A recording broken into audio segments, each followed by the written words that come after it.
Allez, nouveau numéro de Ça vaut le coup sur Boursorama, l'émission qui donne du sens à votre épargne. Aujourd'hui, on parle de cette nouvelle réglementation qui donne plus de transparence aux investisseurs responsables. Bonjour, Sarah Pfister. Bonjour, David. Merci d'être là avec nous, directeur chez Deloitte France, en charge des pratiques réglementaires pour le secteur financier. C'est tout chaud, cette réglementation européenne qui entre en vigueur le 10 mars et elle va s'appliquer à tous les acteurs de la gestion, finale, asset manager, assureurs, banques, conseillers financiers. Et en gros, donc je le disais, elle va obliger à plus de transparence. Et on dit que ça va dans le bon sens. Pour les épargnants, c'est plutôt une bonne chose. Tout à fait, c'est tout à fait une bonne chose puisque à partir de maintenant, tous les acteurs financiers que sont les banques, les assurances, les asset managers et aussi les conseillers financiers vont devoir indiquer à l'épargnant final, sur leur site internet notamment, comment ils intègrent les fameux critères ESG, donc d'environnement, de sociaux et de gouvernance, dans leur pratique et dans leurs décisions d'investissement. Donc, alors, quel type d'infos on va retrouver dans les documentations, sur Internet? Parce que souvent, c'est assez ésotérique. Est-ce que ça sera compréhensible? Qu'est-ce qu'on trouve? Est-ce que c'est compréhensible? Ou est-ce que c'est du langage technique, technocratique, charabia? Alors, fatalement, c'est un petit peu plus compliqué parce qu'il va falloir un peu s'acculturer avec ce langage qui est tout nouveau et qu'on n'a pas l'habitude de voir notamment sur des sites financiers. Donc ça va demander un petit peu d'effort de la part des épargnants, mais c'est quand même un langage qu'on rencontre de plus en plus et qui va être de plus en plus standardisé et compréhensible. Le principe général de l'information claire, exacte et non trompeuse prévaut évidemment ici. Voilà. Donc ça, c'est clair. Alors quel type d'infos on trouve? Les types d'informations qu'on va trouver, c'est comment la société de gestion, concrètement, va prendre en compte les fameux risques de durabilité. Alors que ce soit un risque climatique, par exemple, dans ses décisions d'investissement. Alors les risques de durabilité, c'est l'impact de l'événement d'un événement extérieur durable sur la valorisation d'un titre, par exemple, et donc sur le rendement que va avoir mon Mais on est dans la bonne intention, dans la déclaration d'intention? Ah non, c'est pas la déclaration d'intention, c'est ce que vous faites pour de vrai. Voilà. Donc c'est comment vous le faites et à partir de quels indicateurs vous allez suivre tout ça, comment vous allez intégrer tout ça dans votre processus de gestion et notamment dans la sélection des titres dans lesquels vous allez investir. En gros, c'est justifier le stock picking, justifier le choix des titres. Justifier le choix que vous avez fait dans le cadre de votre gestion, basé sur ces critères, ces fameux critères environnementaux, sociaux et de gouvernance. Ouais. Et exemple sur ces critères-là, sur le E, le S ou le G? Alors sur le E, parce que c'est ce qu'il y a de plus évident, typiquement, je prends en compte le risque climatique, la montée des eaux, demain. Oui, mais tout le monde peut le dire, ça. Ah ben non, je veux dire, demain, je vais sélectionner les titres en fonction du risque qu'ils portent, du risque physique qu'ils portent par rapport à la montée des eaux.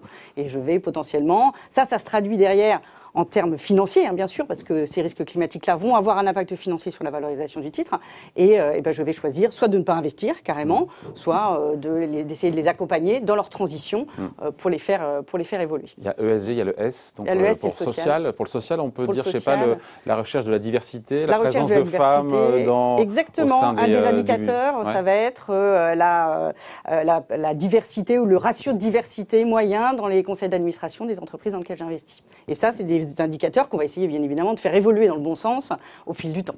À travers les investissements. Donc c'est un début là, depuis le 10 mars, mais cette entrée en vigueur de cette réglementation européenne, donc il y a du bon, elle se déroule en plusieurs étapes. Exactement. Et après ça va continuer, ensuite on passe à janvier 2022, voilà. Donc mars 2021, janvier 2022, et là, avec une communication pour le coup plus standardisée, plus complète. Ça changera quoi par rapport à l'étape 1 ? Alors, par rapport à l'étape 1, c'est aujourd'hui, voilà, on publie sur un site internet un certain nombre d'informations. C'est sur la base d'un grand principe assez général.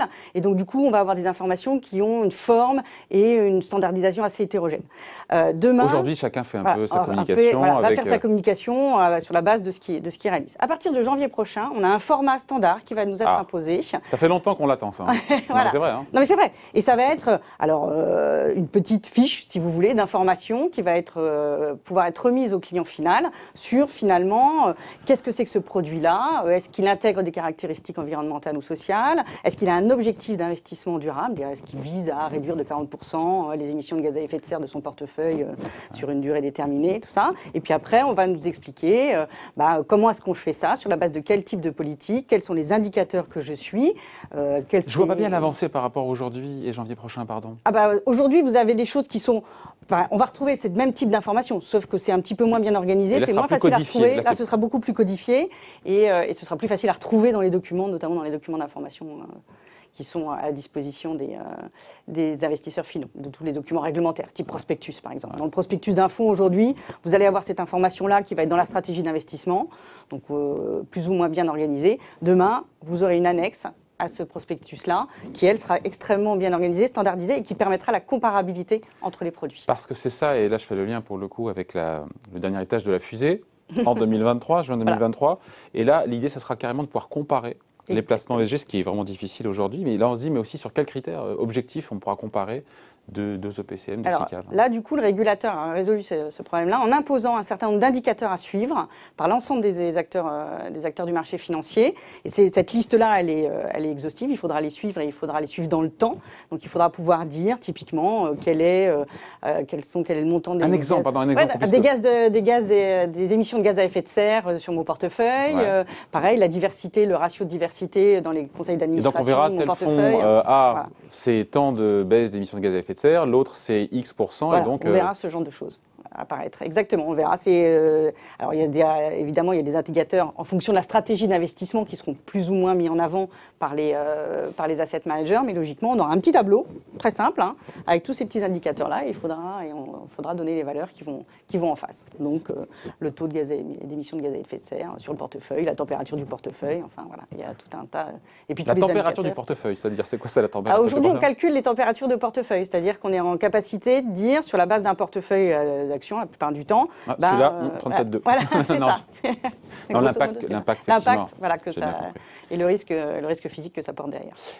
Est-ce qu'on pourra même à terme, rêvons un petit peu, enfin à terme d'ici 2 ans pour le coup, opérer une espèce de classification entre les placements, entre même les asset managers pour le coup, et se dire, tiens, voilà, là, on a les bons élèves, les champions, on a les vertueux, on a les cancres, les mauvais élèves, les moyens, on pourra à terme arriver à ça. On pourra le faire parce que c'est pareil, la réglementation, du coup, en normalisant un petit peu l'information, donne 3 catégories de produits qu'on va retrouver.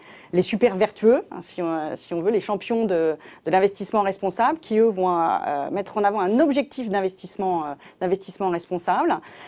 Typiquement, je souhaite atteindre une baisse de 40% des émissions de gaz à effet de serre sur mon portefeuille. Voilà, ça c'est un truc assez emblématique. Donc ça, c'est des fonds très thématiques à impact. Donc c'est un petit peu les champions de l'investissement responsable. On aura ensuite tous les fonds assez vertueux en matière d'investissement responsable, où on va retrouver là toutes les stratégies qu'on connaît en ISR aujourd'hui. Hein. Je fais du best in class, je fais du best in universe, je vais sélectionner un certain nombre de titres pour ce qu'ils apportent et demain en à l'environnement, par exemple, et en écarter certains. Je fais de l'exclusion. Souvent, c'est des approches qui sont d'ailleurs assez multipliées. Hein. Ouais. Je fais de l'exclusion, je fais du best in class, voilà, je fais de la sélection de titres. Et puis, il y aura tous ceux qui ne rentrent pas dans ces catégories-là, qui sont les moins vertueux en termes d'investissement responsable, bien sûr, et qui, eux, donneront évidemment moins d'informations puisqu'ils font moins de choses. Ouais. Est-ce que cette réglementation va pousser une forme de compétition entre les acteurs, mais une compétition qui est saine quelque part, et donc voilà, on pourra mieux distinguer, pour le coup, séparer le bon grain de livret. Comme alors c'est très certainement l'objectif du régulateur, c'est d'assurer à travers la transparence et l'information que vont donner les acteurs des marchés financiers sur ce qu'ils font en matière de ESG, demain, fatalement, on va voir une saine compétition arriver entre les acteurs du marché financier, et du coup, un cercle vertueux, si vous voulez, sur les pratiques qui sont mises en place, sur les produits qui sont mis en place, et puis sur la transparence et la qualité de l'information qu'on fournit sur ce qu'on peut faire en termes d'engagement dans la durabilité de la part de ces acteurs-là à travers leurs investissements. Ce qui veut dire qu'on ne pourra plus, demain, après-demain, affirmer qu'on fait de l'ISR, il faudra le montrer, il faudra le prouver. C'est ça l'idée. Il faudra le prouver. Comme vous allez être obligé de publier un certain nombre d'indicateurs, de publier et de prouver ce que vous faites. Il n'est pas question que vous mettiez « je fais ça », puis qu'en fait ça n'existe pas. Là, potentiellement, il y aura des contrôles du régulateur derrière tout ça. Donc ça, c'est plus possible. Donc très franchement, ça lutte vraiment contre le greenwashing. Voilà. Nouvelle réglementation qui va dans le bon sens, une avancée européenne. Exactement, c'est une vraie avancée européenne. Alors c'est très contraignant parfois. La réglementation n'est pas toujours très rigolote et assez contraignante, mais là, elle va plutôt dans le bon sens et elle va permettre aux investisseurs particuliers notamment d'avoir beaucoup plus d'informations sur leurs investissements et de pouvoir s'engager à travers aussi leurs investissements, pas uniquement le tri des poubelles. Voilà, ça vaut le coup et c'est pour ça qu'on voulait en parler aujourd'hui avec vous, Servane Pfister, donc directeur chez Deloitte. Merci. Merci beaucoup. Ça vaut le coup, on revient évidemment la semaine prochaine sur Boursorama.